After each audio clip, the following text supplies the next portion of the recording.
Hey there, ready to fire up our brains? We're diving into the world of oil refinery control room operators today. High pressure, high stakes, definitely not for the faint of heart. We've got our stack of resources from RoleCatcher right here, their career guide and interview guides. Oh, those are great. They give a real insider perspective on what it takes to land one of these jobs. And what it's like to actually do the job, right? Absolutely. It's one thing to ace the interview, but then you got to walk the walk. Speaking of the interview, let's say you get hit with this question.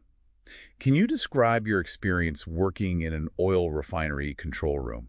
Where do you even begin? Well, first off, don't panic, even if you haven't actually worked in one before. Right, because a lot of skills transfer from other industries. Exactly. Think about times you've had to work under pressure, make quick decisions based on data, maybe manage complex systems. It's about connecting those dots for them. Right, showing them you've got the core skills, even if you haven't been in that specific environment. So it's not just about listing off your past jobs. It's about, It's about telling your story, but in a way that highlights what's relevant to this role.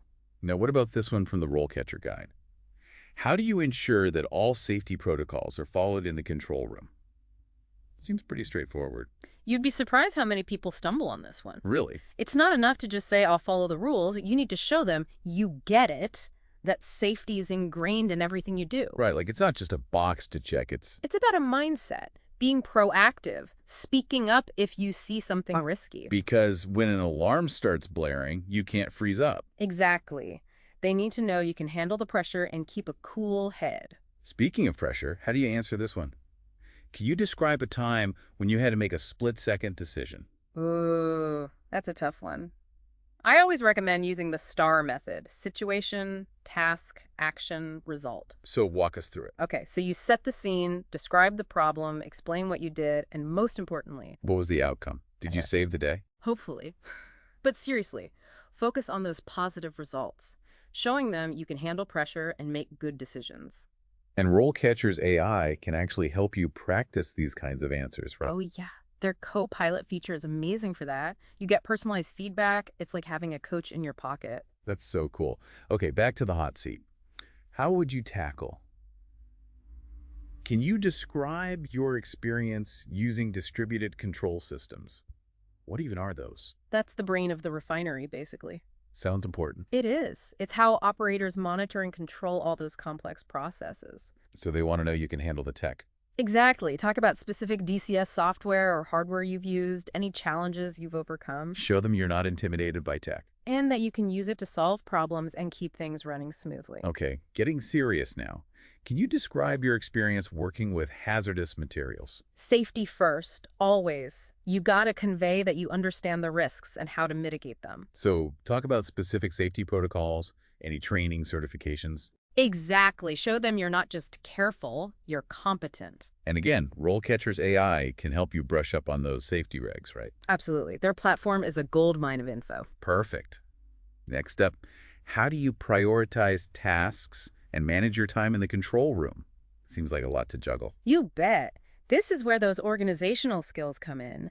Think about a time you had to juggle multiple critical tasks, maybe a project with tight deadlines. And again, that STAR method comes in handy. Exactly, because anyone can say they're organized. You got to back it up with a story.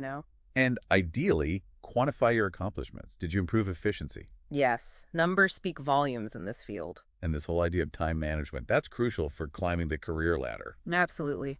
The RoleCatcher Career Guide emphasizes that as you move from entry level to junior operator, senior operator, You've got to be able to handle more, delegate, supervise. it's not just about managing your own time anymore, it's about leading a team. Okay, so you've mastered time management.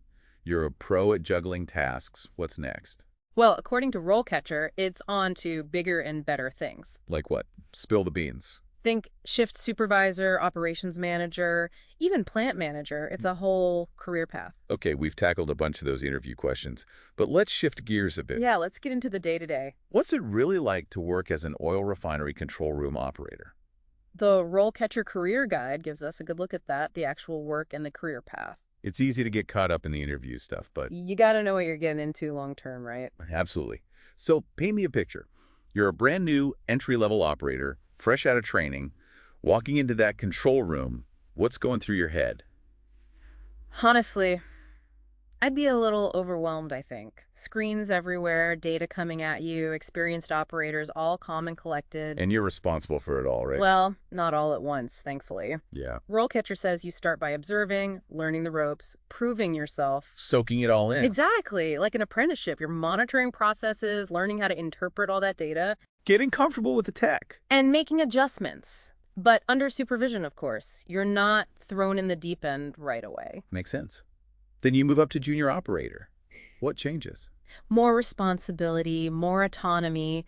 You're collaborating directly with senior operators. So you get to actually do things. Yeah, you're implementing changes, coordinating with other departments, and Oh, here it comes. you're starting to handle minor emergencies. Under supervision, still, but still. Those alarms go off, and you gotta know what to do. It's all about those critical thinking skills we talked about, making decisions under pressure. Right, because a wrong move could. Well, it could be bad. So you've proven yourself as a junior operator. You're cool under pressure. What's the next step? Senior operator, the big leagues. That's where you become the conductor of the orchestra. Exactly. You're overseeing the entire operation, managing a team of operators. So not just technical skills anymore, but leadership too. You're mentoring those junior operators, making sure everyone's on the same page, Maintaining that delicate balance. and making sure those safety standards are met. No cutting corners. High pressure, high responsibility, but also. High reward. Yeah, I'd say so. And it doesn't end there, right? The RoleCatcher stuff mentions even bigger opportunities. Oh, yeah. Shift supervisor, operations You manager. could be running the whole plant one day. If you've got the drive and the skills, absolutely. And hey, RoleCatcher can help you get there. Their platform's got your back every step of the way. It's like having a roadmap for your entire career. Speaking of roadmaps, let's get back to those interview questions. Ready for more? Hit me with your best shot. All right, back to those RoleCatcher interview questions. This one always makes me nervous. What are your salary expectations? It's a tough one, right? You don't want to lowball yourself. You don't want to scare them off either. It's all about finding that sweet spot. And luckily, RoleCatcher can help with that. Really? Yeah, their platform actually shows salary ranges for similar positions in your area. No way. So you can go in knowing what to expect? Exactly. Knowledge is power when it comes to salary negotiations. That's amazing. Okay, next up. Why are you interested in working for our company specifically? What's the key to nailing this one? Research, research, research. So I shouldn't just say, I love oil and gas. Well, you could, but it won't get you very far. Look into the company's values, their safety record, their commitment to innovation. To show them you've done your homework? Exactly. Find something that genuinely resonates with you and highlight that connection. Like if they're big on sustainability and you are too. That's a great way to make it personal. Show them you're not just looking for any job. Okay, last question. Do you have any questions for us? This is where I always draw a blank. Don't underestimate the power of a good question. But what do I even ask? Think about what you'd really want to know about the company, the team, the role itself. Like what? Give me some examples. You could ask about their plans for the future, their approach to training and development. Or even specific challenges facing the refinery. Exactly. Show them you're thinking critically and eager to contribute. Wow, I feel like I've learned a ton today. This deep dive into the world of oil refinery control room operators has been intense. It's definitely not a job for everyone, but for the right person. It's a career with a lot of potential. High pressure, high responsibility, but also high reward. And with the right preparation and resources like RoleCatcher, anyone can set themselves up for success. Couldn't have said it better myself. Well, that's a wrap for this deep dive. We covered a lot of ground today, from those nerve-wracking interview questions to the day-to-day realities of working in an oil refinery control room. Big thanks to RoleCatcher for providing those amazing resources, and to you, our listeners, for joining us on this journey. Until next time, keep exploring, keep learning, and keep those career goals in sight.